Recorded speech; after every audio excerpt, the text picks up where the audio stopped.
Welcome, one and all, to the very first episode of Nerdy Rewrites.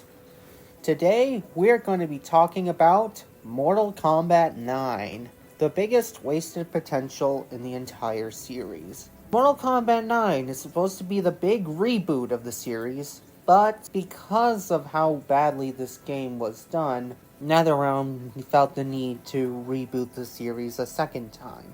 So let's fix this, shall we? But first we need to consider two things. No, Raiden, one of them is not the Elder Gods. First thing, we cannot change the timeline so that it doesn't involve the original trilogy at all.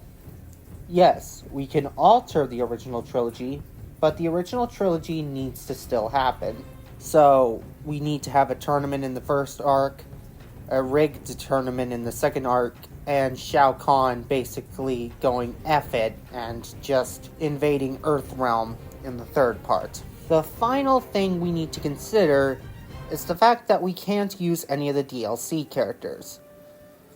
This is a restriction that doesn't need to be there, but I'm going to put it there anyway, because realistically, we had access to these characters, but they weren't finished. So, we'll just go with the characters we had finished.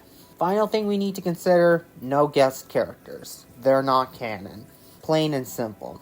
So with that in mind, let's head to the writer's room and rewrite Mortal Kombat 9. Chapter 1, Armageddon. The Elder Gods. A group of beings known only to those above mortals. They created the universe. They created the realms. They created everything. Each one has a different role, but our story starts with a very particular one. An elder god known as Kronika. Kronika is the elder goddess of time. Her powers enable the timeline to stay secure and for events to happen the way they should. However, one day, something went wrong. Something changed Kronika forever. The Battle of Armageddon. Things look normal at first, apart from all the dead bodies, until we see who won the Battle of Armageddon. The winner, Shao Kahn, asking Raiden where the Elder Gods are during his time of need. Raiden is thoroughly distraught, beaten down. There is almost nothing he can do to stop it. Kronika, in particular, is confused, because as she has seen it, and as the Elder Gods had written, Taven was supposed to win this battle, not Shao Kahn. How was it possible? How was Shao Kahn defying destiny? Kronika couldn't understand at first. Kronika never knew what happened, but she knew something had to be done. So as Shao Kahn finished off Raiden, she stopped time, rewound everything, and sent a message back to the previous Raiden with only one simple message. He must win. Raiden gets the visions, but he doesn't understand them at first. Who is Shao Kahn, and what does any of this mean?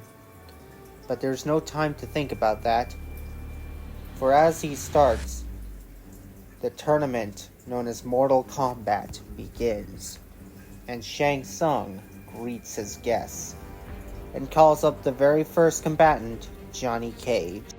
The scene then plays out as normal, with Baraka being defeated, Johnny Cage winning, and Shang Tsung saying he should kill him. Johnny Cage, thinking it's an act at first, just goes along with it until he realizes that Shang Tsung is serious. He refuses to kill Baraka, and the scene plays out as normal. Johnny then goes to confront Sonya, as they are next to fight.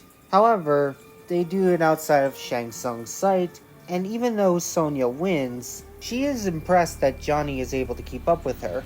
They smile and wink at each other as they go to fight their next opponent. Raiden confides in the other fighters about what his visions are and how worrying they've been. But then he receives more visions, those of Noob Saibot and of the Cyber Initiative. Raiden realizes he has to rescue these people from becoming their evil selves. So without even consulting the Elder Gods, he goes off to save Bi-Han and Cyrax from their fate. As he goes to warn Bi-Han, however, he realizes he's too late, and that Scorpion has already claimed his prize. Scorpion lets out a battle cry before disappearing into the Netherrealm, eliminating himself from the tournament.